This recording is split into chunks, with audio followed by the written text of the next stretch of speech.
Hello viewers, I'm your host Uzma Jafri with another episode of South Asia Focus. Let's begin the show with the first virtual bilateral summit held between India and Australia. The two sides signed 7 agreements to provide an impetus to the relationship that has grown stronger in the recent times.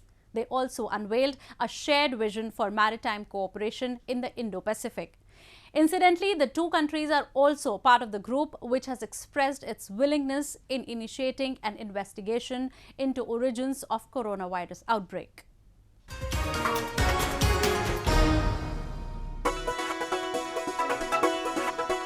In the first ever virtual bilateral summit of Indian Prime Minister Narendra Modi with his Australian counterpart Scott Morrison, New Delhi and Canberra decided to elevate their relationship to comprehensive strategic partnership. The two sides upgraded their 2+2 foreign affairs and defence dialogue to the ministerial level during the first virtual summit of Prime Minister Narendra Modi. They also unveiled a shared vision for maritime cooperation in the Indo-Pacific and signed 7 agreements focused on crucial areas. The countries also said that they would work together to help the world recover from the social and economic impact of the coronavirus that has killed over 385,000 people globally.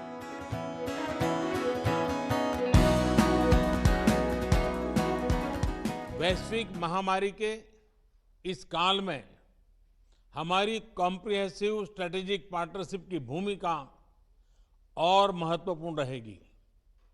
विश्व को इस महामारी के आर्थिक और सामाजिक दुष्प्रभावों से जल्दी निकालने के लिए एक कोऑर्डिनेटेड और कोलैबोरेटिव अप्रोच की आवश्यकता है। हमारी सरकार ने इस क्राइसिस को एक अपॉर्चुनिटी की तरह देखने का निर्णय लिया है। भारत में लगभग सभी क्षेत्रों में व्यापक रिफॉर्म्स की प्रक्रिया शुरू की जा चुकी है। बहुत जल्द ही ग्राउंड लेवल पर इसके परिणाम देखने को मिलेंगे। The two countries also sealed a deal to get access to each other's military bases. The Indian Foreign Ministry said, a pact that would clear the way for more military exchanges and exercises in the Indo-Pacific. The two leaders also signed the Mutual Logistics Support Agreement. The Mutual Logistics Support Arrangement and a Defence Science and Technology Implementing Arrangement. These are the substantial things that good friends develop together that provide the opportunity for the many other commercial opportunities that come our way. In a time like this, we want to deal very much with friends and trusted partners, and this is a partnership which has stood the test time and again and is during the course of this current crisis. We share a vision for open, free, rules-based multilateral systems in our region. India has similar pact with the United States, which is seen as part of broader security cooperation to balance China's growing economic and military weight in the region. Bharat Australia के साथ अपने संबंधों को व्यापक तौर पर और तेज गति से बढ़ाने के लिए प्रतिबद्ध है। यह न सिर्फ हमारे दोनों देशों के लिए महत्वपूर्ण है, बल्कि इंडो पैसिफिक क्षेत्र और विश्व के लिए भी आवश्यक है। Morrison was due to visit India in January this year, but forced to cancel the trip because of the bushfires crisis in Australia. The holding of the summit now, in the middle of the pandemic, showed the importance the two leaders attached to bilateral ties. Moving on. While the COVID-19 has destabilized almost every system in the world, its impact on the people of illegally occupied Gilgit-Baltistan has been disastrous. Reason? The callous administration's apathy. Even after months of outbreak, the region is struggling to procure the basic medical infrastructure required to fight the pandemic. With the actual figures unknown, the cases are rising fast and the future of patients is uncertain. The ripple effects are even bigger with economic activity almost shut and the unemployment rate near an all-time high. The so-called government in the region hasn't bothered to provide any form of relief. A report. The quality of life of people living in the illegally occupied territory of Gilgit-Baltistan has deteriorated from bad to worse due to the pandemic COVID-19. The spread of the virus has affected more than one aspect of their life. While on one side, the unavailability of medical equipments even after months of the outbreak appears a systematic, diabolical design.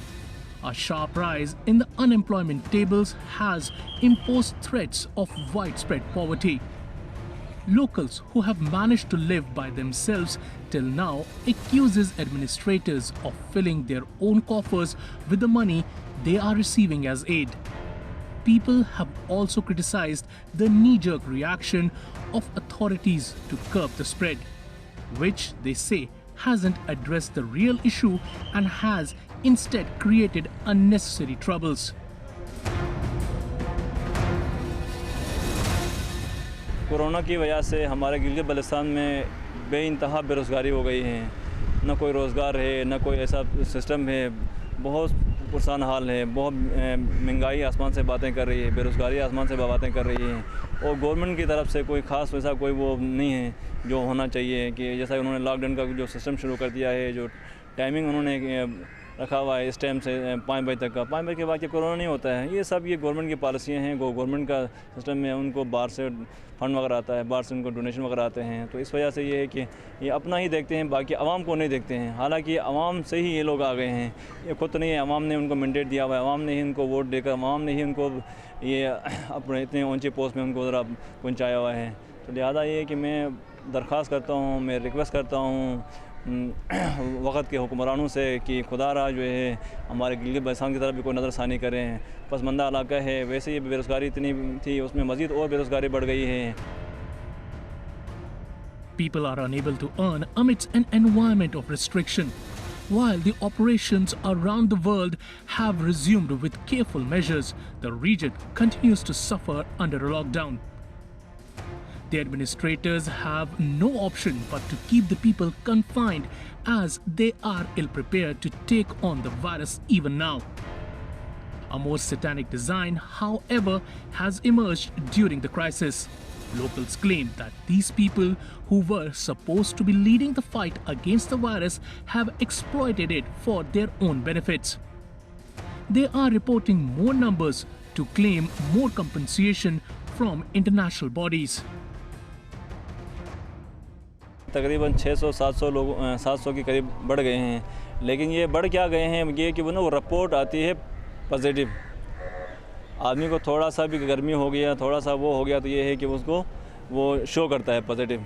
हालांकि ऐसा कुछ नहीं, कोई system नहीं है, ऐसा कोई symptoms नहीं आते हैं जिसकी वजह से ये है कि उनको कोरोना हो गया होगा।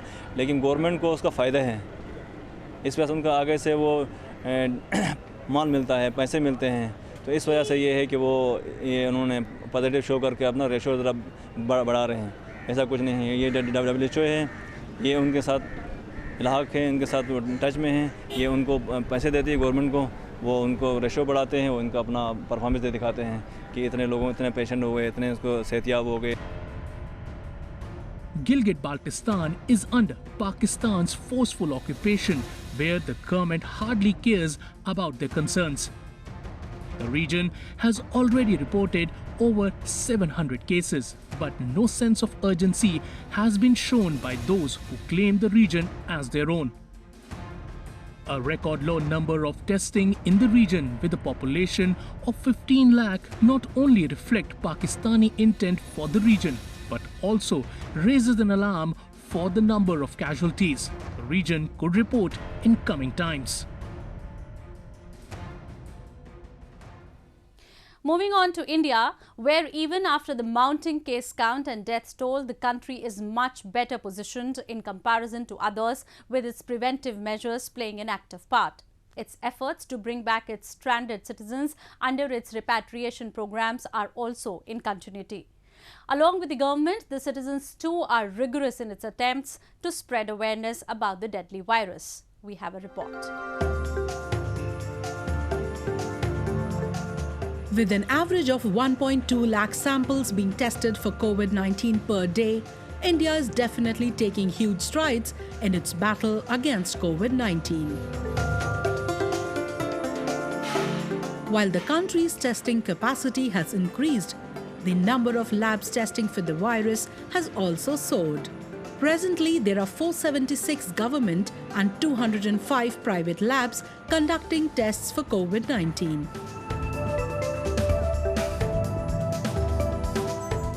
Moreover, the country's preventive measures to curtail the virus are proving to be very effective, and as a result, if we compare India with other countries, the former is much better positioned. About 14 most affected countries with a cumulative population almost equal to that of India have reported 55.2 times more COVID-19 deaths and 22.5 times more cases. Even the country's fatality rate is amongst the lowest in the world, and it's all due to the timely identification of the cases and proper clinical management. Continuous effort जो field पर रहे हैं, either in terms of surveillance और in terms of contact tracing, या हम कैसे early case identification पर focus करें और साथ में जो केस पॉजिटिव आए उसको हम क्लिनिकली कैसे तरीके से मैनेज करें, उन एफर्ट्स के तहत हम पा रहे हैं कि जैसे कि 15 अप्रैल में अगर देश का केस फैटेलिटी रेट करीब 3.3% था, वह घटा 3.25% हुआ, घटते घटते 3.15% और अब वह घटकर 2.82% हो चुका है। इसी कंपैरिजन को अगर हम फैटेलिटी रेट को अगर हम देखें तो हम पाते हैं कि हमारे देश का fatality rate is among the lowest in the world. इसके बारे में जैसे कि मैं ग्राफ में आप लोगों की दृष्टि में लाना चाहूँगा कि अगर दुनिया की पॉपुलेशन के हिसाब से हम देखें तो फैटेलिटी रेट जो पॉजिटिव केसेस आए हैं पूरी दुनिया में, अगर पूरी दुनिया में फैटेलिटी रेट 6.13% है तो वह हमारे देश में एज लो एज 2.82% है। India's massive repatriation drive to bring back its stranded citizens from the other countries is also in progress. Recently, under the Operation Samudra Setu, Indian naval ship Jalashwa brought back around 700 of its stranded citizens who were stuck in Sri Lanka amid global coronavirus pandemic. The citizens were brought back with complete precautions, and the whole ship was divided into 3 zones: red, orange and green. Evacuated citizens were kept in the red zone. Those who interact and take care of the evacuees were put in orange zones, and crew and sailors were in green zones.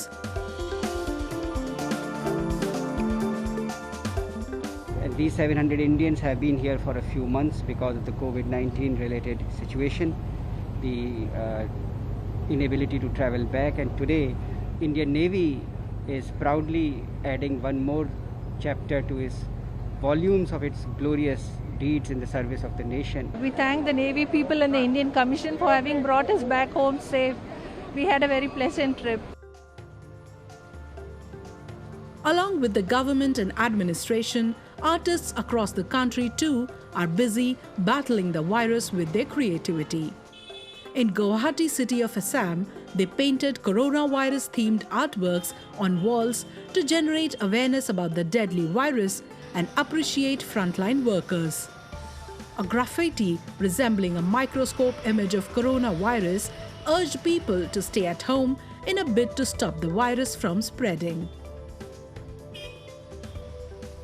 और हम लोग ये painting के through मतलब लोगों को जागरूक कर रहे हैं कि कैसे सोशल डिस्टेंसिंग मेंटेन करना है, क्या करना है, और हम लोग थैंक्स भी दे रहे हैं सभी वॉरियर्स को जो भी हमने इस कोरोना में पार्टिसिपेंट किए हैं, उन लोग को हम लोग हेल्प जो कर रहे हैं उनको धन्यवाद दे रहे हैं।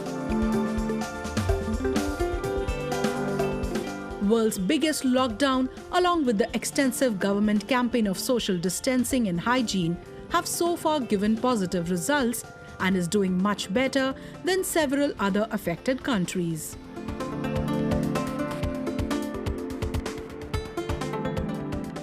Moving on to war torn Afghanistan, where the real stakeholders have seemingly reached the negotiation table to develop a mutually agreed long-lasting solution for the decades-old war. The stalled intra-Afghan talk, which was set to begin after the peace deal in Doha, is breathing a new life with increased momentum in the peace process. After assuming office in the Ghani government, Abdullah Abdullah is playing protagonist in the Afghan-Taliban talks by heading the chair of the Reconciliation Council. He recently announced that the Kabul government is set to begin the talks and urged the Taliban to maintain ceasefire during the negotiations. A report.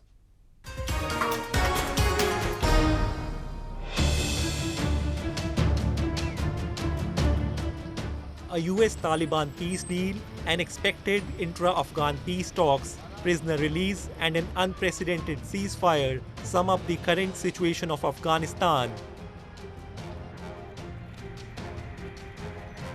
Positive signs have been coming in from last few days from the country, raising hopes of an end to the 19-year-old war in Afghanistan.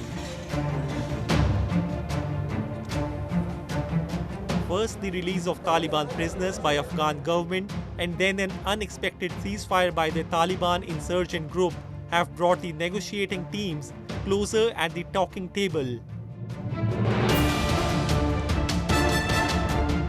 Though there have been small incidents of terror attacks and splits, but the leaders are hopeful of reaching a concrete and adaptable solution in the near future. Urging the Taliban to maintain ceasefire during the negotiation process between the Taliban and the Afghan government, Abdullah Abdullah, Afghanistan's chairman of the High Council for National Reconciliation, recently intimated that Kabul is all set to conduct talks with the Taliban. تأکید میکنم که برای شروع مذاکره همه مصمم هستیم. تیم هر لحظه آمادگی شروع مذاکره را دارن. ای که فضای مذاکره باید یک فضایی باشه که کمک کننده باشه و تسهیل کننده باشه، کاهش خشونت و ادامه کاهش خشونت ضروری میسازه. بالاخره باید آتش بس داشته باشیم در جریان مذاکرات، چرا مسئله است که باز انتظار مردم افغانستان همیست. Abdullah also hailed a 3-day ceasefire by the Taliban for the Eid al-Fitr, which was reciprocated by the Afghan government. The decision came as fighting between the two sides had intensified despite the coronavirus pandemic. US welcomed the 3-day ceasefire from both the sides.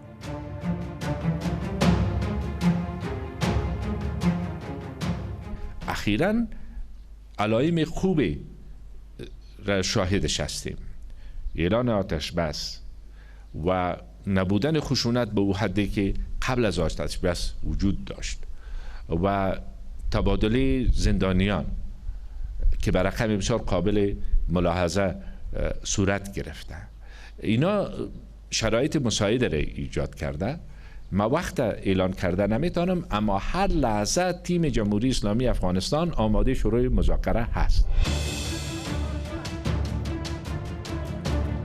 In appreciation to Taliban ceasefire, Afghan government released 900 prisoners, honoring the US-Taliban peace deal signed in Doha.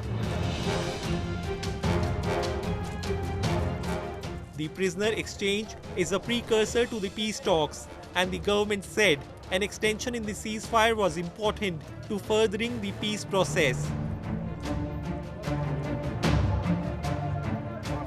The Taliban welcomed the prisoner release and said they would reciprocate soon, but said nothing about extending the ceasefire.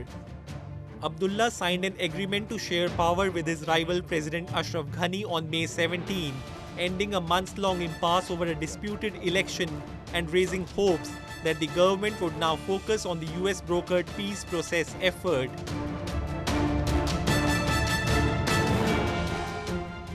Moving on. When the world is grappling with the virus and depression, a first-of-its-kind drive-in concert brought relief and smiles for the revelers in the Sri Lankan capital, Colombo. As part of the government's Restart Sri Lanka initiative, the first experimental concert post-COVID-19 was held in capital's domestic Ratmalana airport. The country was under a strict lockdown for weeks and succeeded in containing the virus that has otherwise exposed health systems across the world and has ravaged countries' economies.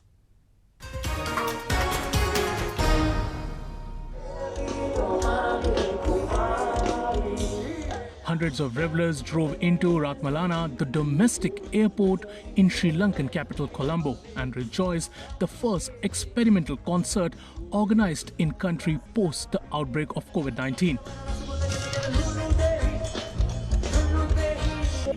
The tarmac of the airport was packed with hundreds of vehicles on 30th May and 1st June after the scheduled event of 31st May was called off due to a mandatory lockdown.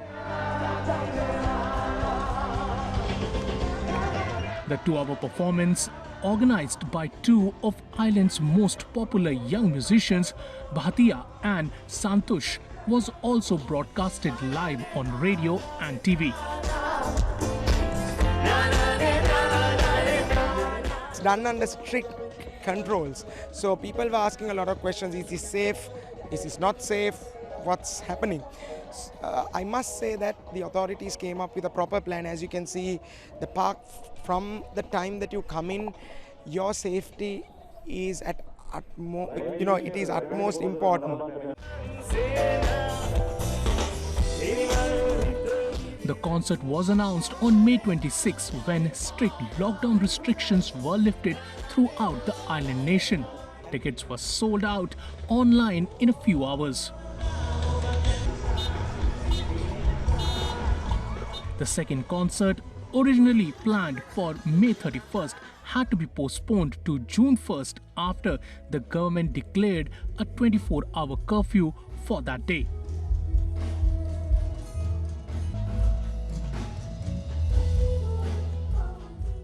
ඇත්තට මේක හොඳ මේ වැඩක් මොකද රටක් විදිහට ආයේ නැගිටින්න ඕනේ. ඉතින් නැගිටිනකොට මේ වගේ දෙයකින් පටන් ගැනීම මම හිතන්නේ තාම හොඳ කාර්යයක් මේක.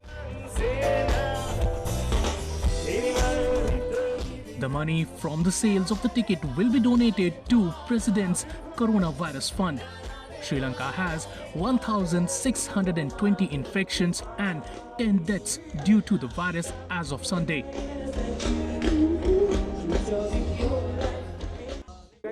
This is an exercise done by the Sri Lankan entertainment industry to see how we can restart the industry in a safe manner.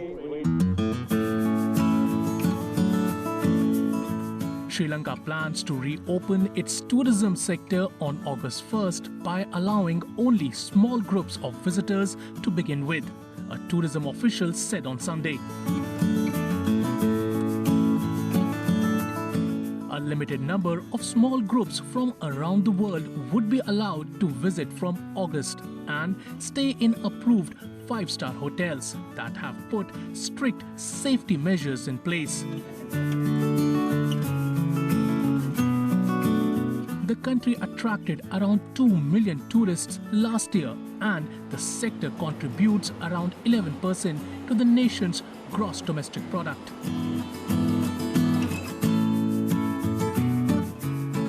The tourists will be required to carry a COVID-19 free certificate issued either by their governments or a reputed agency. Tourists would also need to wait on arrival at the airport for coronavirus testing.